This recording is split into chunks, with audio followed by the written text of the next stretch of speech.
Welcome to this bonus episode of Hogan's Alley. We have something a little bit different for you in this episode. We recently had the pleasure of interviewing Sammy Nour, Ben Hackney-Williams and Alan Wood, all who attended the Crokinole World Cup in Budapest, Hungary back in September. So in this interview, we talked to them a little bit about what they got up to in Hungary, how the event was, how they performed. Hopefully you find it enjoyable. We found it really interesting talking to them, and we really appreciate them giving up their time to chat with us. This was actually their second time conducting this interview because of some technical issues. So we really, really want to thank them for giving up their time and talking to us. There is a couple of technical issues with my microphone in this episode as well. It does sound a little bit tinny, but hopefully it's not too unbearable. So we really appreciate you giving us a listen. And hopefully you enjoy. Okay, so we've got three guests with us this week. We've got Sammy, Ben, and Alan. So perhaps I could start with you, Sally. Perhaps I could start with you, Sammy, and ask a bit about you, how you came to be playing Crokinole. You can call me Sally if you like. It's not a problem. Not a problem. My name's Sammy. I'm from Leicester. Got into Crokinole. A friend of ours, all of ours, called Mark Grist.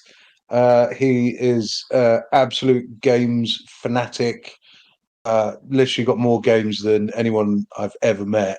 He's always just scouring the web for cool new games. And we were playing D&D one day, brought over this game. He's like, I've invested hundreds of pounds in this game called Crokinole. I've bought it from Canada. I've never played it before, but I'm pretty sure this is going to be a winner.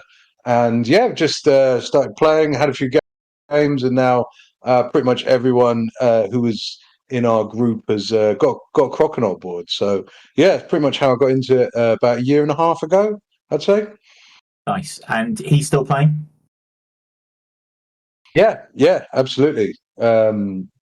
He's been to a few tournaments, and I think he's coming with us to St Albans. Nice. He's actually my doubles partner, so awesome. Shout out to Mark. Brilliant. Nice one. And perhaps I could ask you the same, Ben.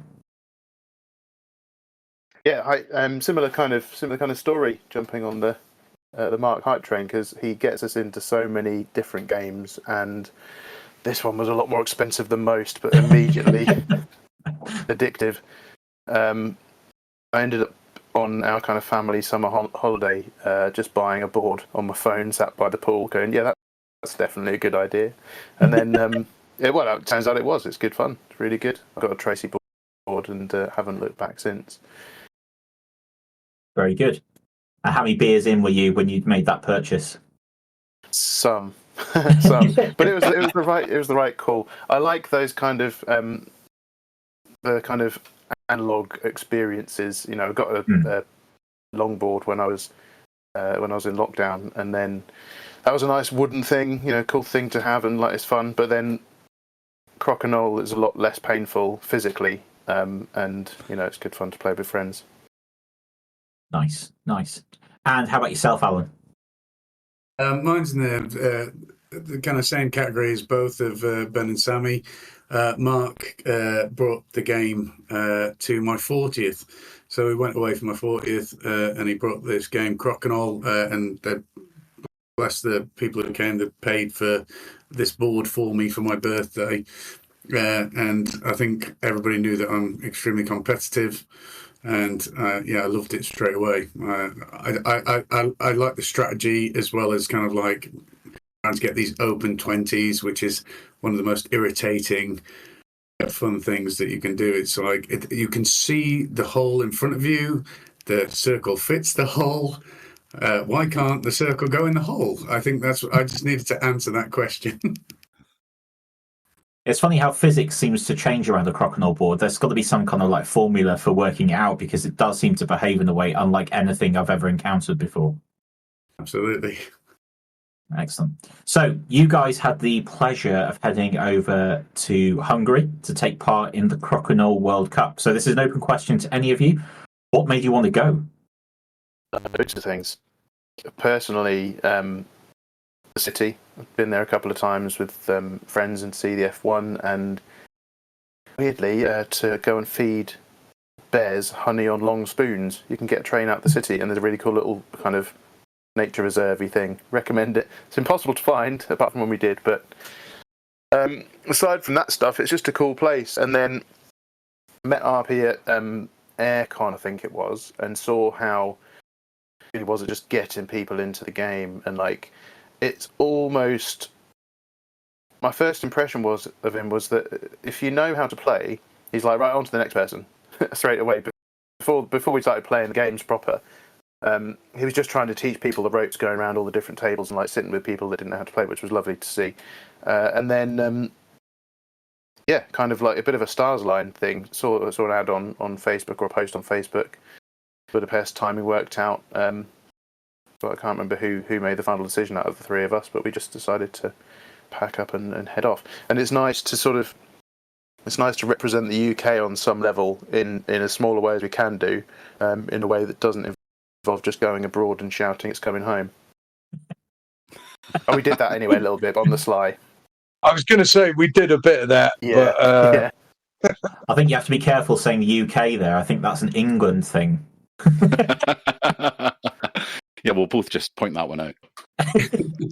So, Ben, how long's the spoon? That's the question, isn't it? How long is the spoon that you feed bears honey with? It's like the string analogy. I don't know, long enough so you keep your hands. Yeah. It's like old you school. didn't mention this at all when we were in Budapest. Like, Well, I didn't want what's to going overwhelm on? you. Yeah, it sounds like a fever dream, doesn't it? But it happened.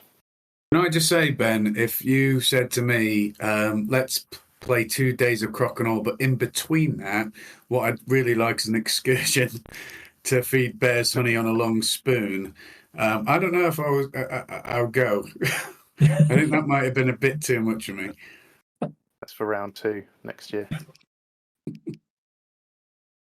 I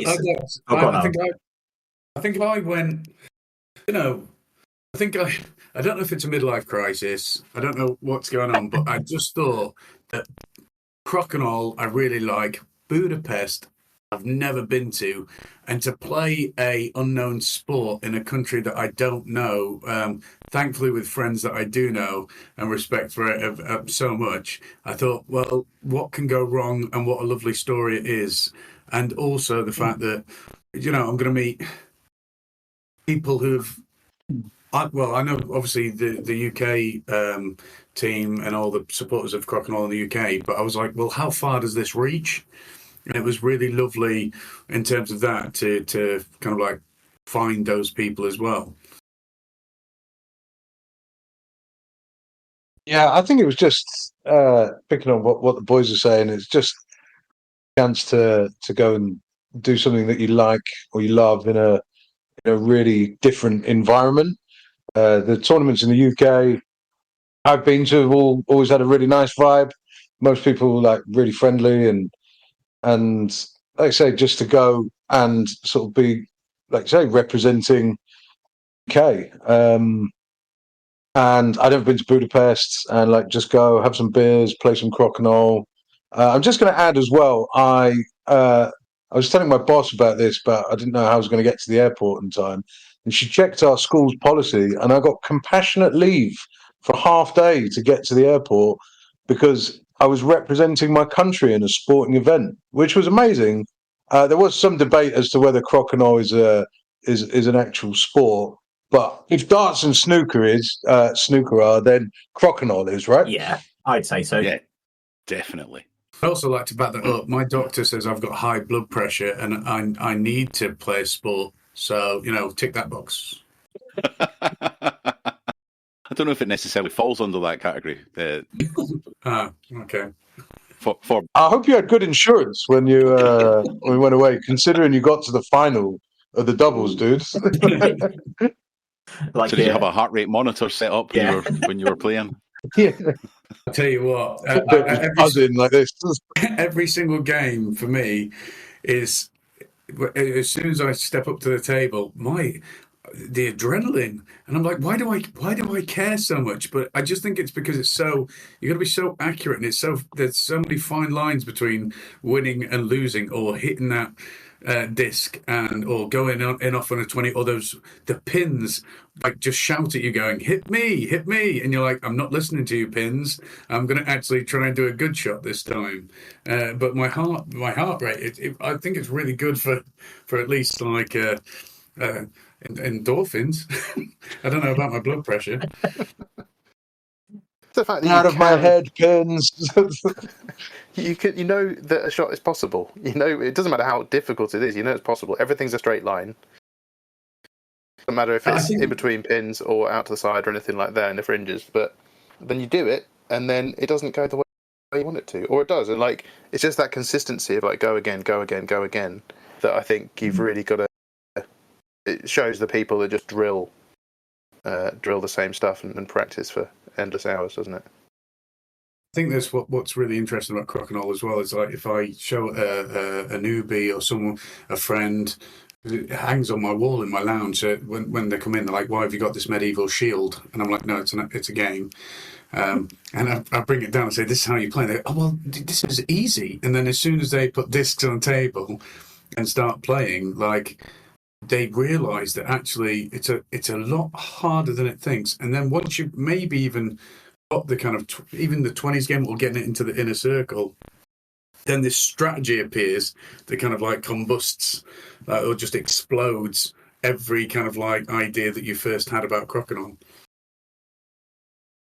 Yeah, absolutely. It's it definitely. I think I've said before. It captures that emotional high and low so quickly. It's like, I've hit the best shot ever. Oh, it's been completely undone by my opponent hitting a great shot, and then you can't hit anything for like 4 or 5 in a row, and you want to throw the board in the sea, and you're like, yeah, it's all good. It's good. It sounds like it was a exciting time heading over to Budapest then. That was, yeah, I absolutely loved it, and that's because of our pad who set it up, but genuinely down to the people that I went with, Ben and Sammy. Like, it was really nice. It was really comfortable. We knew what we were doing. I felt like we were kind of one, as in just enjoying the atmosphere and everything that happened there. So it was great. I think it was a really well organised tournament. You got there, there was really clear instructions for getting there and what was going to happen. He sent the schedule out. There was lots and lots of tables set up. You could practice if you weren't in a game. In the morning you could give them a food order and pay them some money, and they'd order a takeaway for you. They had an incredibly complex spreadsheet where they'd put all the formulas in beforehand, and you just put the names of the people, put the scores in. They were calculating that live on a projector screen. But yeah, just super well organized, really nice atmosphere, loads of different people from different countries. It was a really warm sort of place to be, and it was easy to have fun there, I thought.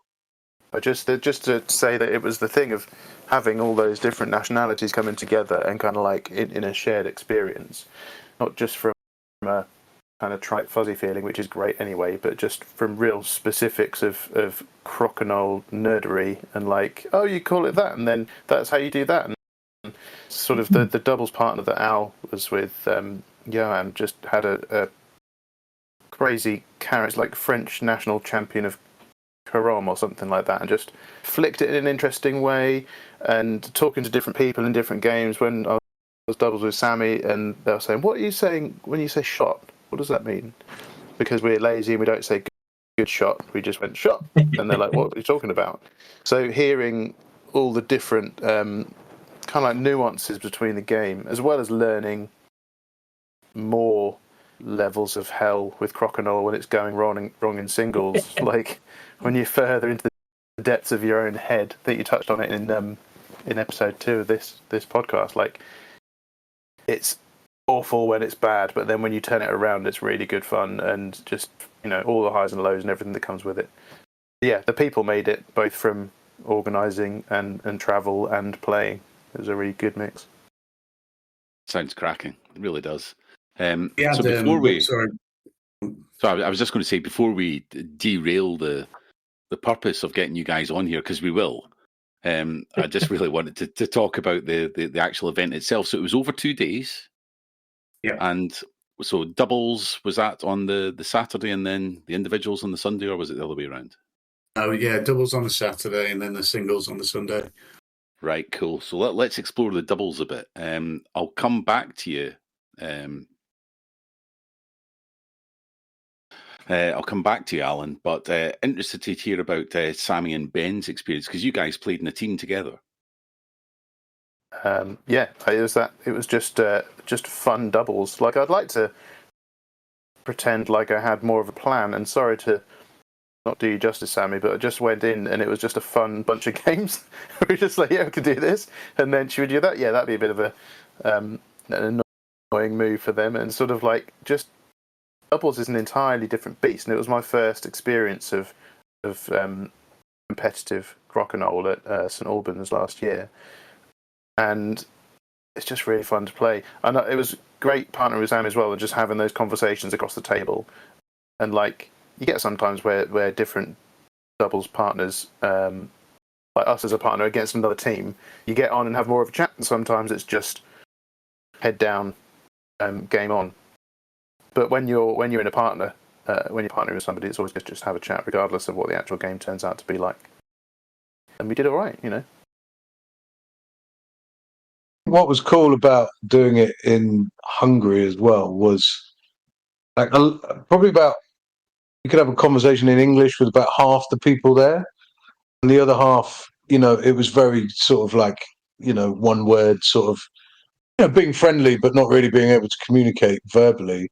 So we could discuss tactics openly without the other sort of team getting onto it.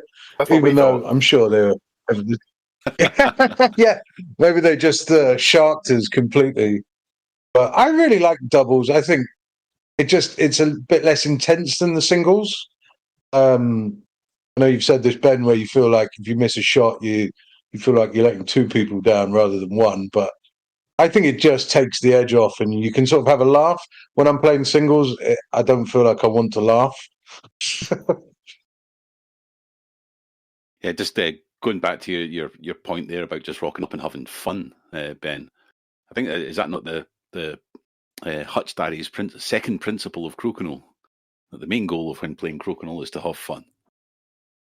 So easy to forget, though, isn't it? When you spanner it off a peg trying to go down to Hogan's Alley or something, and you're like, "Yeah, fun. That was fun, wasn't it?" Yeah, I've been there 1 or 2 times. So how did you get on in the because it was an initial round robin and then it kind of split into 2 different pools? That was for the singles. So the doubles, you just played every team once, or sort of one round of four matches, and then the top 2 teams went into top 4 teams went to semi-finals, and then the final.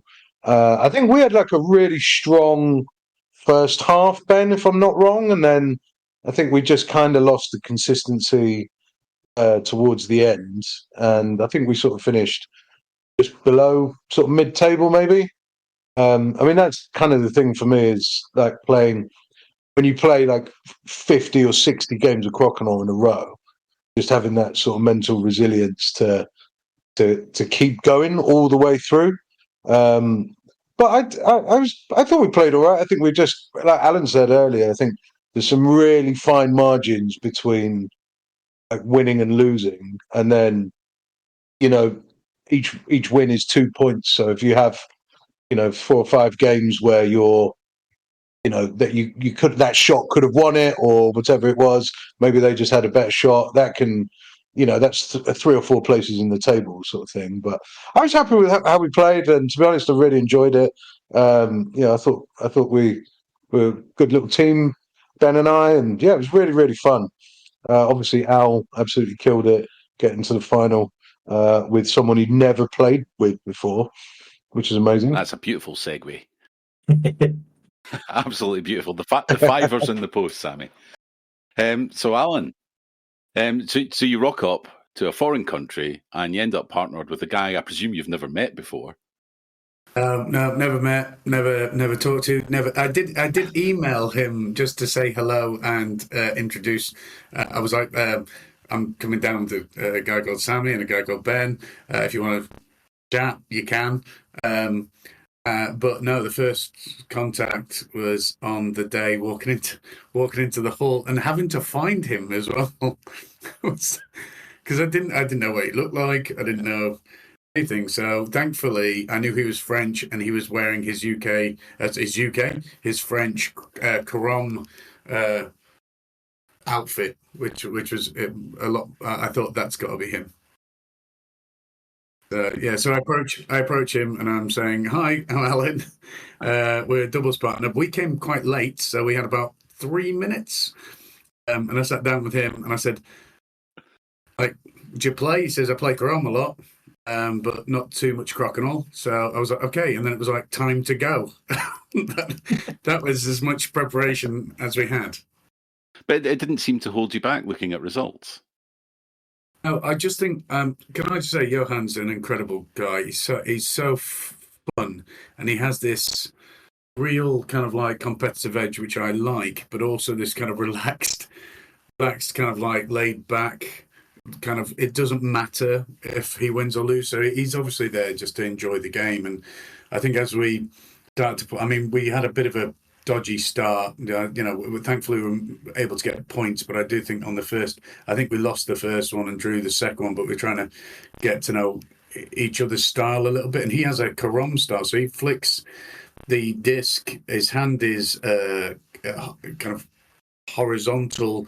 He uses his index finger to kind of like flick the disc, but off, or his middle finger to flick the disc off his index finger or something like that. Like, it's a really strange way of playing. I haven't played Caron, but watching him and the speed that he could get with it and the accuracy it was quite phenomenal. So as soon as he started to do that, I was like, oh, okay, this is unorthodox, and I quite like that. And you've already painted an interesting picture. So you've never met the guy. You sent him an email beforehand. You rocked up to the event a bit late. Managed to find him and sat down and basically said, "Have you played much?" And no. So how did the rapport develop over the day? Well, we start. It was a kind of we kind of communicated with like in or out the circle, I think. So like we were playing a kind of defensive and attacking strategy, and he started to tell me, even though he hadn't played Crokinole, he was saying go for this shot, and I was like, well, it wouldn't be the shot I would normally go for, but I didn't want to offend on first meeting, and I would play these shots. I'm like, okay, then we'd start to learn strategy, and then we were very kind of connected with the maths of the game. So we'd be kind of like talking about the numbers of like, well, this person's 15 points up now. We need to either hide behind a peg or kind of like make sure that we're kind of like bring them back into the circle.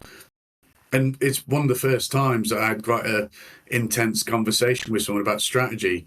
And me and Ben always talk about strategy when we play, because Ben is my UK partner. But it was really interesting to see like this Caron element to it as well, because he seemed to have he wanted to ricochet off quite a lot of pins on some occasions, and I absolutely appreciated it, and these lovely cannons, and so as we kind of went around, we kind of like developed these. I acknowledged, I think, and kind of then he started acknowledge kind of shots that we wanted to achieve. And then we just kind of like absolutely clicked in terms of like I think it was probably about 6 games in, we were like, oh, okay, we might actually have a chance of getting into the semis. So semi-final matchup, who did you have?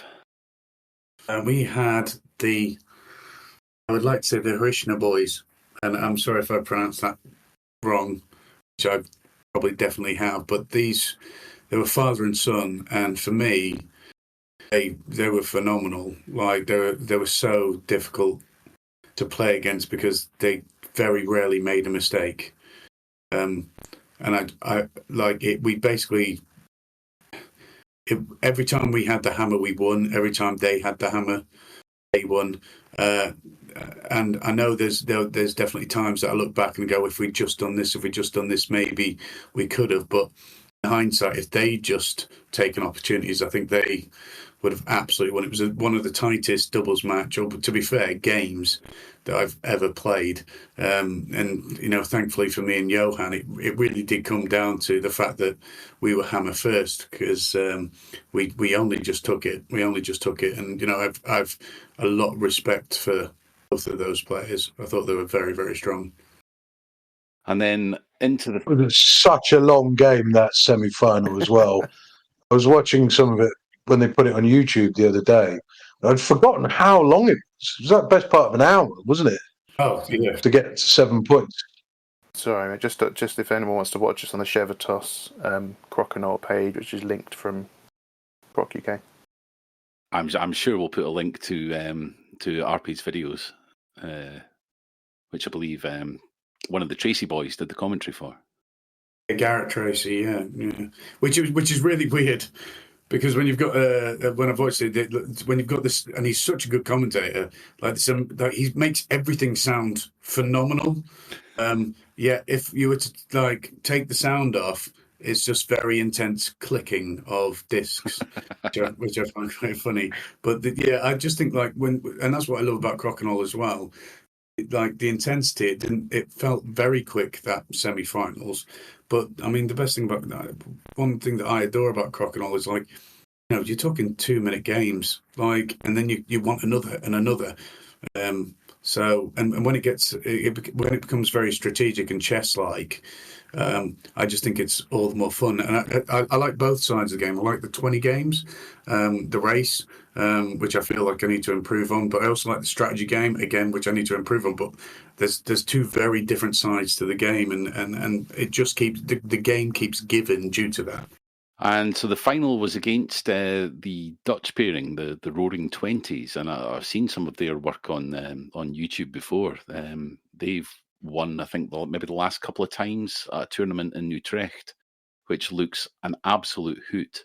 It really does. It's like an old vaulted bar in Utrecht. I presume one by the side of the canals, just by the look of it from the inside.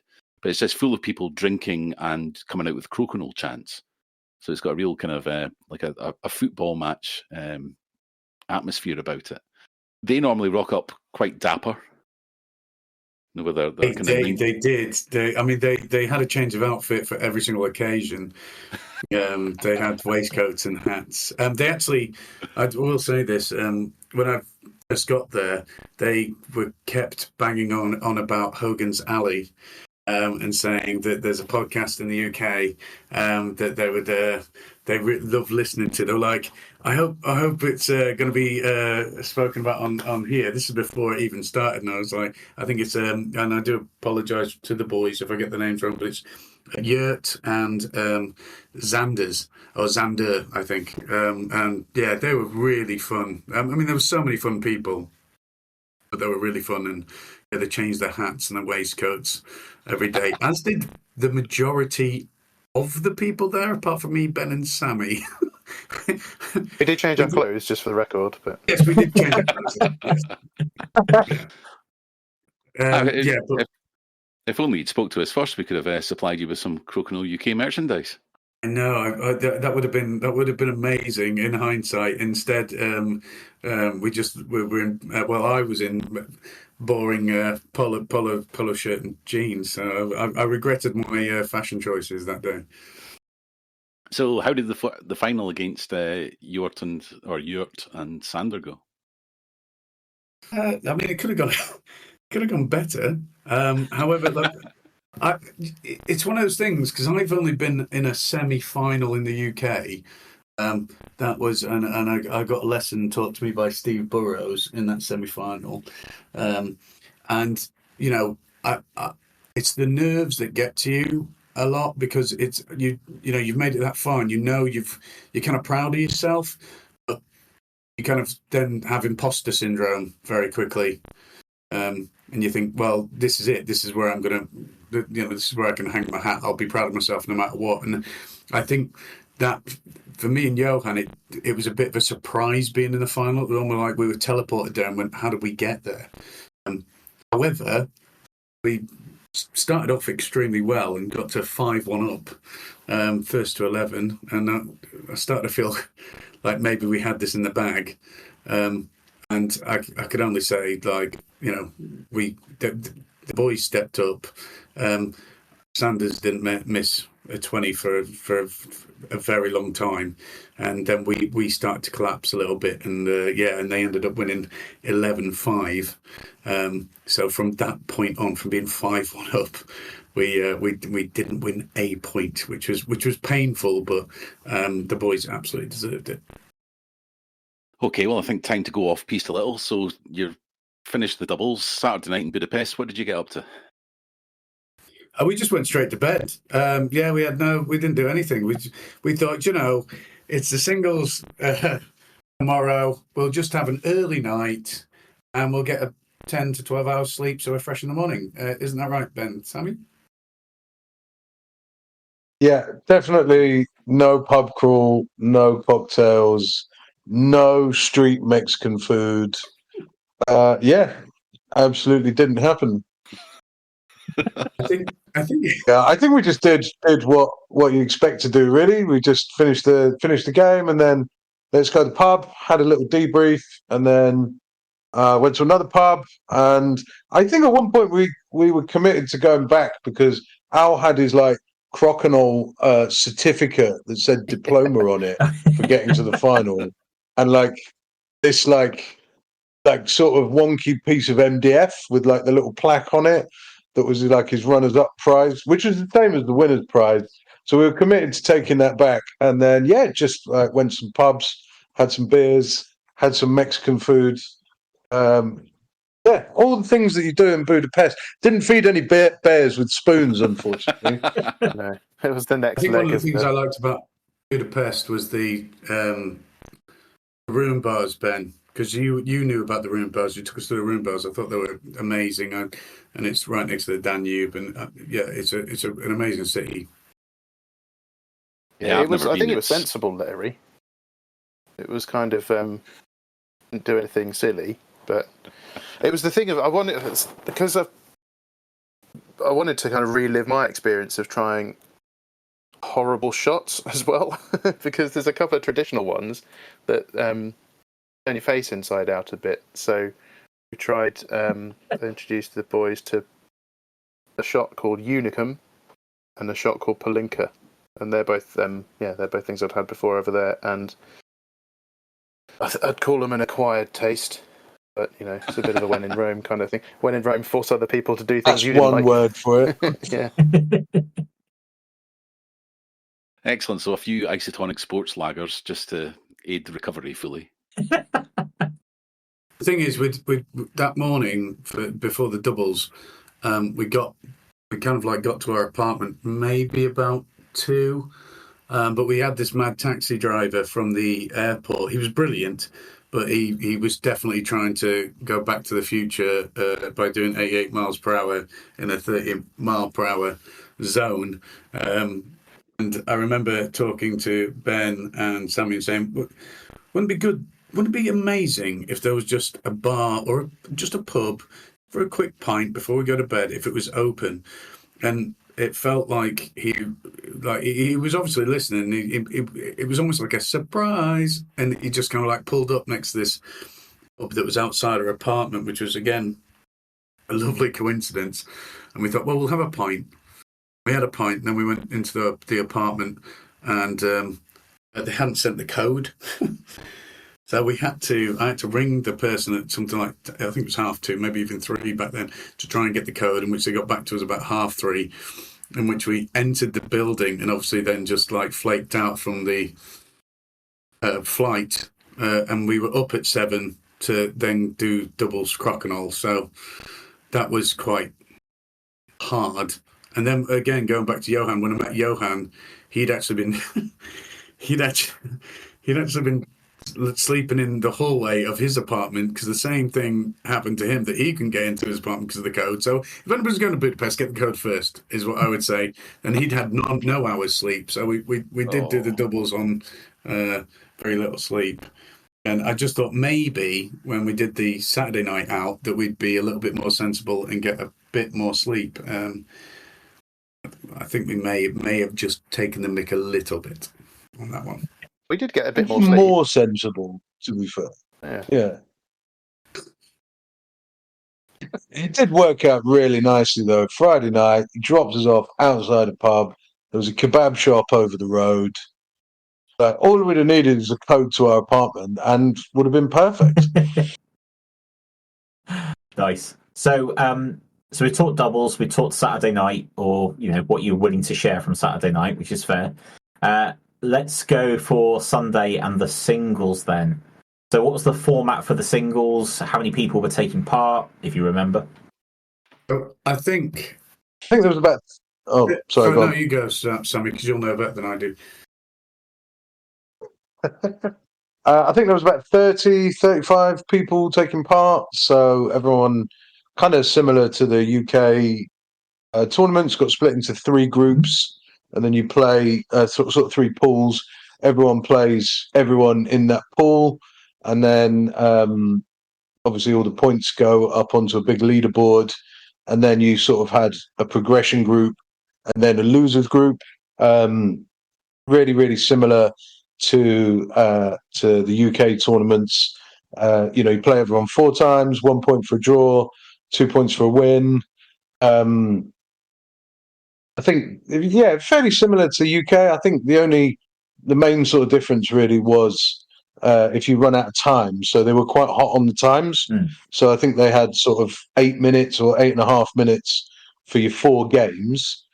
And this was in the doubles as well. And if they blew the whistle and the time had ended, you basically would have everyone would just take one more shot, or you'd finish so that the shots for each team or the singles were even, and then you just tally up those points, which felt a bit brutal if you sort of had a strategy or you had the hammer or whatever. But I think that was really the main difference. But I think it was fair enough, and you've got to be able to decide those out of time games somehow. But yeah, pretty similar to UK, really. It's that same thing of if you feel you can get to the point where you're enjoying a game too much, you realise you've got 2 rounds left with 20 seconds on the clock. You're like, oh no. But then, it's all part of it. I think my Saturday or my singles match was kind of the perfect storm. Consistency and really tough group and ear effect, possibly. But I've never enjoyed being so terrible at something as much. That's the thing about the game I love. You suddenly have this thing of just enjoying new depths of the game. And I don't mean depths in terms of headspace, although that is a factor, but just taking a shot and understanding why it didn't work. And I've been a sucker for not moving enough on the chair, kind of leaning into stuff and finding out the detriment of that.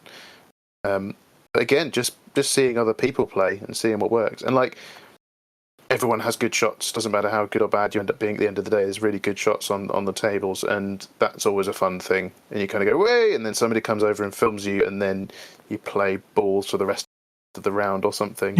But it's all part of it. But yeah, the mental game. I think it's nice as well when you turn that around. Sorry, last quick point. You're disappointing yourself to some extent, and then you feel the swing of momentum, and you start getting on to a more positive head game. Is always good. Yeah, definitely. So so you obviously had the two rounds, and then it then semi-finals and final again, kind of following the doubles. Yeah, so the round, then it went down to the two tables of 9, and the top 2 went straight to the semis and the finals. And yeah, I thankfully got into the second round of the 9, but straight away played poorly. And I was kind of clambering the entire time trying to achieve points. And I think the major thing about Crokinole is, take the points. You need to take the points any way, shape, or form. I mean, I didn't get any 8, and not that I get 8-0s, but if you get an 8-0, you get 8 points in any part of those stage rounds is so crucial, because 2 points, it can be the difference of anything. And so even if you're scrambling for points to not get beaten 8-0 as well, and to get 2 points out of a 4-match situation, I think is really important. And yeah, I ended up third in one of them, so I just missed out. And then it got to the semis and the finals. Kudos again to the members that got into the finals, because they were all very, very strong competitors. And even the 9 that I played with, nothing was a given, nothing was easy, and everything was challenging.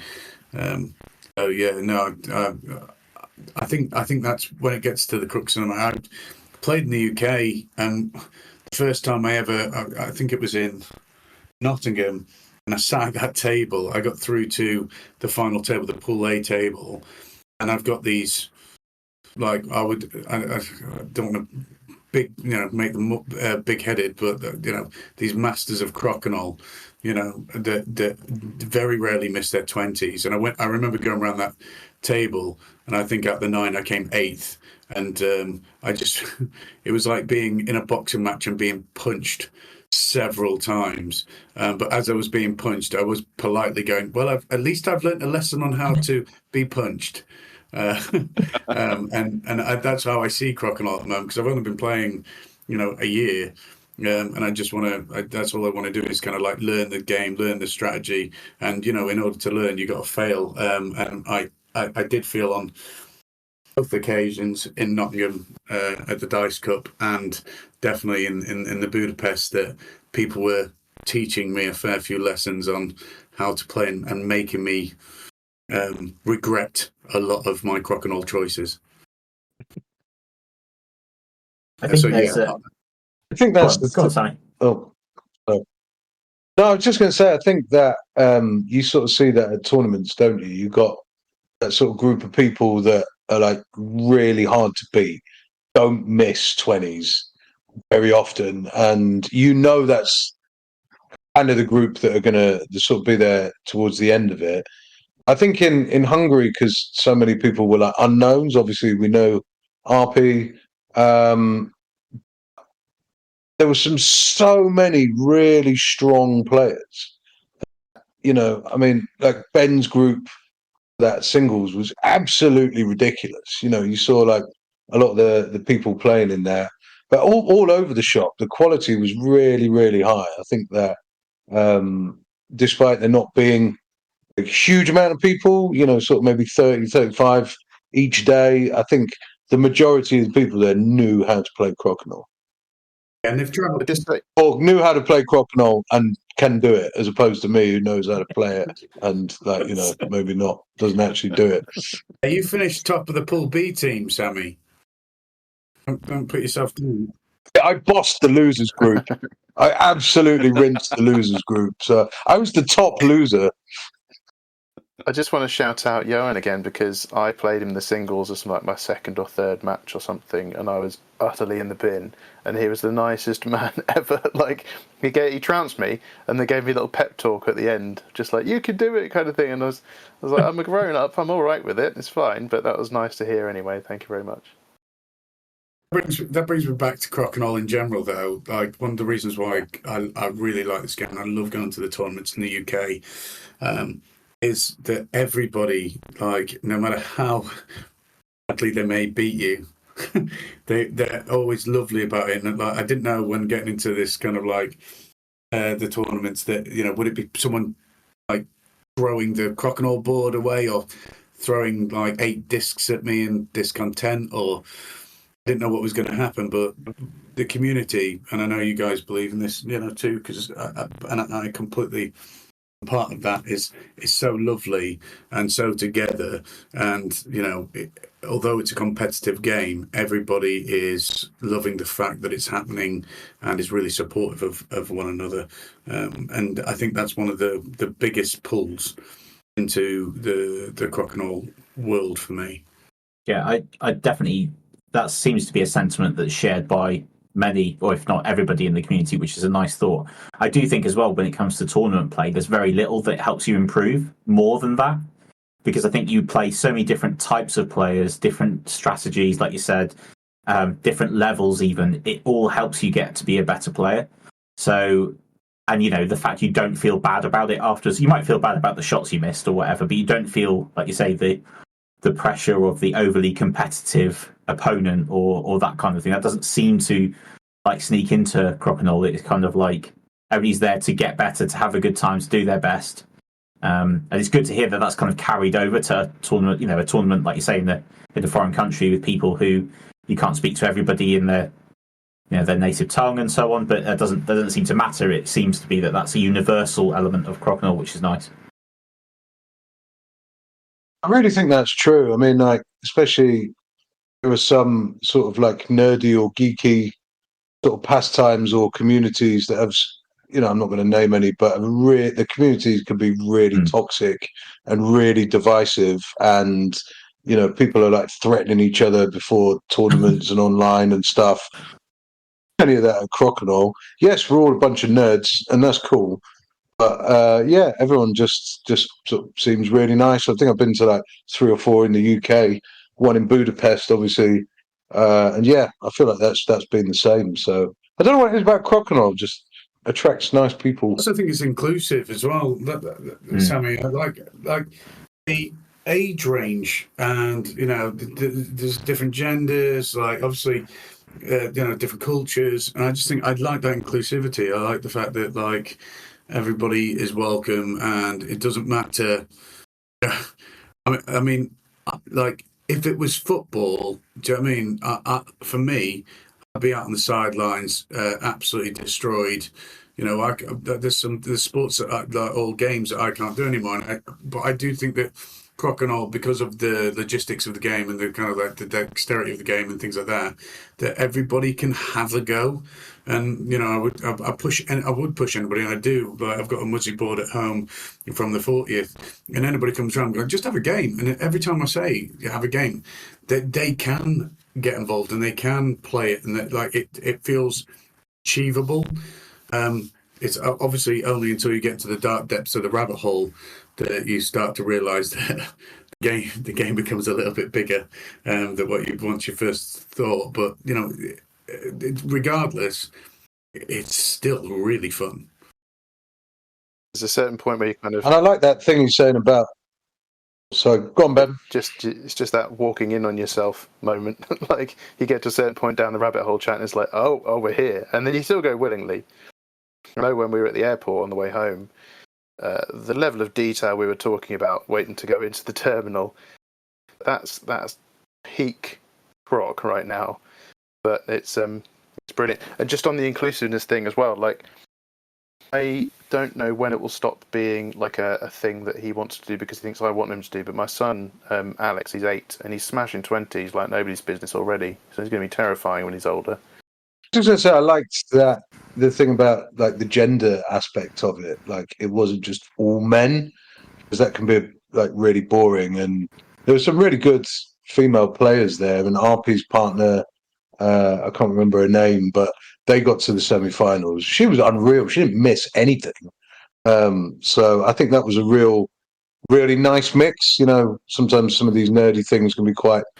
There's no women anywhere, and that's always a bit rubbish. So yeah, definitely, I think that was reflected in Hungary. That's good to hear. And I think it does seem to be a universal thing, and I just think it's I've yet to put a Crokinole board in front of anybody who's played it and then gone, I don't like it. It just doesn't seem to happen. All you hear is oh man, the pegs are well bouncy, or whatever. It'll be something like that. You'll hear something like that, which is kind of yeah, they are, and you will hate them and you will love them, and that hole will feel like a chasm at times, and it will feel like the tiniest pinhole. It's brilliant for that, and I think that that the fact that carries over into tournament play as well. Those shared frustrations, even against the players who are brilliant at it, is kind of there's almost a common ground there that's unspoken, which is everyone knows that feeling, don't they? Yeah, I also think with the. I know one person. Oh, I've done it again. I'm so sorry. Feel free to kick me out of this chat. Go on, Alan. I think there's a very Columbo-esque thing about Crokinole, where if I invite a new friend to play, they're like, "I've only got 20 minutes," and then you're playing, they're just one more game, just one more thing. You know what I mean? They go out the room and then come back in for just one more game, and I really love that about it as well. Go on, Sammy. You were going to say something. No, I know. I've introduced Crokinole to lots of people, played with lots of people, and I only know one person who I'm not going to name, but they know who they are. Probably won't listen to this. Who refuses to give it a go and refuses to play. He played once, and you clearly couldn't be asked. Couldn't be doing with it. And other than that, I can literally one person who hasn't got into Crokinole who I've introduced it to. And everyone else, after they've had a game, you see them on their phone and they're Googling where to buy a Crokinole board from. So, yeah, I think for most people, mad addictive straight off the bat. Yeah, it is good. So perhaps I could ask you what your favourite part of your trip was. Let's round it up with that. You know what Al's going to say? I thought I'd leave that until you guys may have said what you want to say, because I just feel that if I start with Mexican food that I never can pronounce, that it might be a bit of a kind of underwhelming start to this. But yeah, we went down to the ruin bars, and you had arcades, which I quite enjoyed. Then you had the bar, and you had this kind of playground, and then and a place then you had this food kind of stalls, and I found a food that obviously other people will absolutely know, and I'll sound stupid, but I'm not as well travelled as most, and I ate. Sammy, could you help me out again with this? Paquitos, which is for me one of the best food substances on earth, and I went a bit hell for leather with the Paquitos, which I'm going to blame onto probably why I came seventh. I think without the Paquitos, maybe sixth. But no, in terms of the Crokinole, it was the people. Was definitely the best thing. Not just the people I went with, because Ben and Sam were absolutely fantastic, but the people that we met, and also the organisers for RPAD and I wish I could remember the names of all the people who were involved, because they did a stunning job, and just a nice atmosphere. Everybody was friendly, everything was catered for, everything was hospitable, and it was about Crokinole joined us together. I don't mean to sound so cliche, but it did, and I found, and that's the reason why I wanted to go, and I got everything out of that journey from that, and I've much appreciated everything they've done. So big shout out to everybody involved,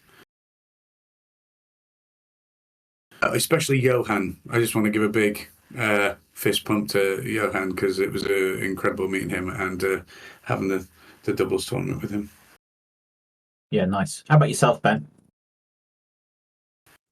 Similar in terms of the people. It's just it spans everything, the people that you go with, but the people you play against. I mean, the Roaring Twenties entourage were absolute value. Just a whole bunch of lovely people. I think one of them fell asleep during the singles matches on the sidelines, and I was like, what a great place to have a little kind of clacking away of discs to nod you off to sleep as well. This sounded like a really good afternoon while I was stressing around in my next match. I haven't shouted out the Romanian contingent as well, but they were a bunch of cool guys and just super cool to chat with as you're playing. They all seem to have the same kind of physical lead up to a shot, where they just put the disc down and spin it, do the spin check, what side it's on, but they seem to do it excessively, but they're all really nice anyway. The Caron flick baffled me for a long time as well. I could see it was happening. I was watching his hand, and I had, after we played the game, I had to go, what are you doing? How does it work? But yeah, learning new depths to the game, more stuff to bang on about the chats that will bore my wife, I'd imagine, and it's just really cool to see lots of people doing great shots and having a good time. The board was extremely different to. Well, I felt it was very, very different to the Tracy board. Had this kind of I don't know, a sheen to it that they've obviously put something on. So did the discs, and it was one of the quickest boards I've ever played. I mean, consistent. It was really consistent. All boards were exactly the same, but so quick. I don't know how you guys felt, Sammy and Ben, but when you touched it, it was going, which was great to begin with for 20s, but also for long shots, it was difficult. Yeah, the rim arm boards, like you said, really consistent, but they were so fast. It definitely, almost every time I sat down at a new table, take a couple of shots to kind of calibrate, and you're like, oh yeah, these are crazy fast. But I really liked them. I thought they were really fun boards to play on. I think the 20 hole was a couple of mils bigger than the Tracy one, so getting 20s was super easy if you didn't overhit it. But yeah, I thought they were really fun boards to play on, and the discs as well. The pucks, they sort of had that same sort of gloss on as well, so everything was just really fast. Yeah, nice. It'd be funny how it can make such a obviously you have to get to grips with that as well. Like as soon as you start playing, like okay, it's not what I was expecting, and then have to adapt to that as well. Cool. So Sammy, what was your favourite part then? I just had a really great weekend. I think the company throughout was just immense. People I already knew and people I didn't know.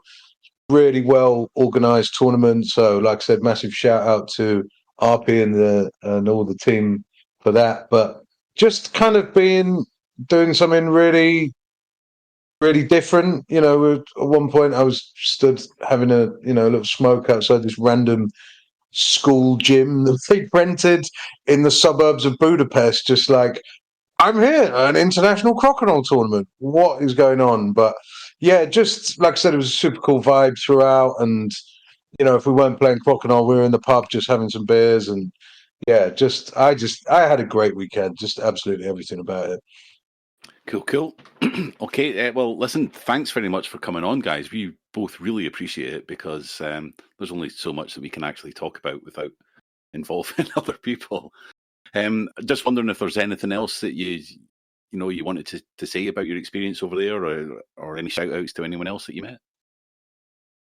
I do think that the Yurt and Zanders are coming to St Albans for the doubles on the pipeline, which could be really, really interesting, as is possibly RPAD as well. So, it's really nice that it's stretched that far and people are coming from overseas for the UK tournaments as well, because that make things really, really interesting, especially the caliber of players that they are, and that's what's really nice. It's kind of like, I went with friends, and you meet new ones as well. So the community grows. There was also a Canadian guy who lives in Chester. Was it James? We were saying, dude, there's a tournament in Wrexham, literally over the road from you. So I really think it'd be really cool if some people from the World Cup came over, but. Those Dutch guys, if they come, I think people need to watch out. They're like super nice guys, but they can play. We all just do some mind games, and I was going to say everyone wear hats and waistcoats. Just make them feel at home. It was way too hot at St Albans to wear a hat. Awesome, that's great. Thank you very much, guys, for your time. Really appreciate it. And yeah, hopefully we'll get to speak to you again soon. Thanks. Absolute pleasure being on it, and I absolutely love the podcast. Please keep doing it. I've worked quite far away at times, and that will keep me company as I drive along. So yeah, no, thank you for inviting us. Thank you, guys. Yeah, thank you. So once again, thank you to Sammy, Alan and Ben for agreeing to come on the podcast, not once, but twice.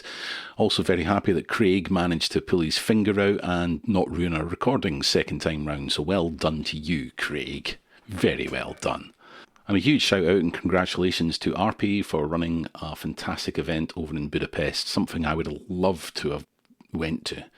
Unfortunately, time and finances and family commitments and everything else were against me on this occasion, but I do plan on making it over there sometime.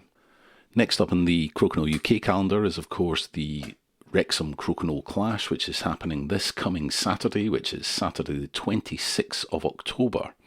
I would imagine a week or so after that, Ryan and I will get together and record another pod because we'll have some things to talk about following that event. Expect that to be back to the usual format of us discussing the trials and tribulations of a tournament and some notable performances. I do believe in episode 1 we said we weren't going to do long form that one right out of the water not too long after starting. But we thought it was worthwhile to have a conversation with the guys because it was, a bit of a notable thing for 3 people. This has been a newly founded scene in UK classic going over to the World Cup in Budapest. We don't have any music to play out this week, but we do have something a little bit special up our sleeves for the next episode, which I'm sure you're going to want to hear.